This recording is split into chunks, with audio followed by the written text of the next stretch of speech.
La necesidad de medir objetos llevó al desarrollo del número fraccionario o decimal. Imagina que quieres medir tu lapicero. Para ello hacemos uso de una regla y concluimos que su longitud es de 12 centímetros y algo más. Para poder expresar esta longitud, el número 12 no vale, ya que necesito un símbolo que represente 12 y algo más.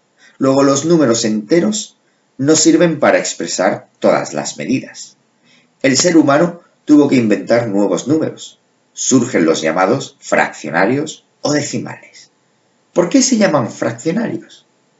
Para poder medir hay que fraccionar o partir la unidad, para expresar ese algo más que nos faltaba. Entendamos esto. El lapicero mide más de 12 centímetros y menos de 13 centímetros. Luego el centímetro que hay entre 12 y 13 se llama la unidad y hay que fraccionarla para encontrar con exactitud dónde acaba el lapicero que indica la longitud total de este. Estas medidas se expresan mediante nuevos números llamados fracciones, como 1/2, 4/3 o 8 décimos. Volviendo a mi ejemplo del lapicero, que mide 12 centímetros más 8 décimos de centímetro. Simon Stevin encontró una forma muy efectiva de resumir este número nuevo, y era usando una parte entera, coma, y la parte fraccionaria de la unidad, expresado en el sistema decimal. Había nacido el número decimal. En nuestro ejemplo, decimos que el lapicero mide 12,8 centímetros, es decir, 12 enteros y 8 décimos de la unidad. Las formas de expresión fraccionaria y decimal son equivalentes, es decir, que podemos usar una u otra, ya que significan lo mismo. Ahora nos vamos a centrar en la forma de expresión decimal. Los números decimales se pueden clasificar en 4 tipos.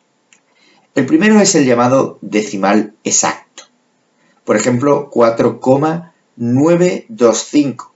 El 925 se llama la parte decimal y es exacto porque tiene exactamente 3 cifras decimales. Otro tipo será el decimal periódico puro. Fíjate el 7,8181 y continúa infinitamente. Si te pregunto cuál crees que va a ser el siguiente dígito, seguro que dirás 8 y luego 1 y luego 8 y luego 1. Luego vamos a llamar a esa parte que se repite el periodo. Podremos entonces resumirlo como 7,81 con un gorro o arco encima del dígito que forma el periodo. El periodo está formado por 2 cifras en este ejemplo. Otro tipo de decimal es el periódico mixto. Por ejemplo, 1,3, 1,8, 1,8, etc. Seguro que si te pregunto cuál será el siguiente dígito, dirás el 1 y luego el 8 y luego el 1 y luego el 8. Puedes adivinarlo. Luego tiene un patrón claro. Diremos que el 18, 18, 18 es el periodo, que se repite infinitamente, y entre la coma y el periodo nos encontraremos otro decimal que es el anteperiodo. Luego podremos expresar este número decimal como 1,3, 18 con 18 como periodo. Luego el periodo tiene 2 cifras y el anteperiodo una cifra en este ejemplo. Finalmente existe un cuarto tipo de número decimal, que es muy extraño. Se llaman decimales no exactos y no periódicos. Fíjate el siguiente número, 1,4142,135. Si te preguntara cuál crees que va a ser el siguiente dígito, dudarías, no lo tienes tan claro. Y es que ahora nos encontramos con infinitas cifras decimales que no se repiten periódicamente. Es decir, que nos encontramos ante un número que no tiene un patrón en su parte decimal. Ahora nos vamos a plantear el hecho de que toda fracción se puede pasar o expresar como un número decimal. Para ello solo tendrás que dividir el numerador entre el denominador de la fracción. Por ejemplo, si es un decimal exacto, como 3/5, solo tendrás que dividir 3 entre 5, que será 0,6. Lo puedes hacer a mano con la caja o usando la calculadora. Si solo están los factores 2 y 5 en el denominador de la fracción, entonces estás ante una fracción que se representa por un decimal exacto. Los decimales periódicos puros, como por ejemplo 5/3, se consiguen de nuevo dividiendo, en este ejemplo, 5 entre 3, 1,6 periódico. El decimal periódico mixto, por ejemplo 5/6, se consigue su expresión decimal dividiendo, en este caso, 5 entre 6, resultando 0,83 periódico. Para saber si una fracción representa un número decimal periódico, solamente tienes que observar el denominador de la fracción simplificada. Si este está formado por algún factor primo distinto de 2 y de 5, estarás ante ese caso. Un decimal no exacto, no periódico, recuerda el cuarto tipo, nunca se podrá representar como una fracción. Ahora nos planteamos el problema inverso. Si tengo un número decimal, ¿lo podré expresar como una fracción? ¿O cuál será la fracción que corresponde a un número decimal? A esa fracción la conocemos como la fracción generatriz, porque genera el número decimal. Veamos ejemplos.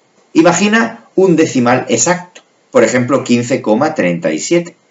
Para conocer su fracción, solamente tendrás que escribir en el numerador todo el número sin coma y en el denominador un 1 acompañados de tantos ceros como dígitos o cifras tenga la parte decimal del número. Recuerda usar tu calculadora para comprobar que efectivamente la fracción que has generado le corresponde el número decimal inicial. ¿Cómo será pasar un decimal periódico puro a fracción? Por ejemplo, 2,41 periódico. Para ello tendremos que hacer el siguiente cálculo. En la fracción el numerador estará formado por todo el número sin comas, menos la parte que no se repite. Y todo ello dividido por tantos nueves como dígitos o cifras tenga el periodo. En nuestro ejemplo, el periodo tiene 2 cifras o dígitos, luego se divide entre 99. Luego 239 partido 99 será exactamente 2,41 periódico. Finalmente, el decimal periódico mixto funciona del siguiente modo. Imagínate el 5,416,16 como periodo. La fracción generatriz tendrá como numerador todo el número sin comas, menos la parte que no se repite, dividido entre un número formado por tantos nueves como dígitos tenga el periodo, acompañados de tantos ceros como dígitos tenga el anteperiodo. Fíjate que el decimal periódico mixto se forma como una combinación del decimal exacto y el decimal periódico puro.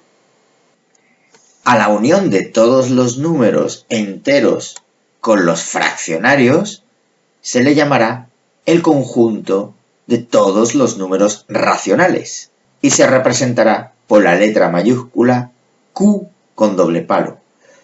Fíjate que los números racionales son aquellos que se pueden poner en forma de fracción, es decir, como número entero partido por número entero. Observa en pantalla. Fíjate que el conjunto de los números naturales aparecen dentro de la región naranja. El conjunto de los números enteros contiene a todos los números naturales más los números negativos y el cero. Es toda la región naranja y la región rosa.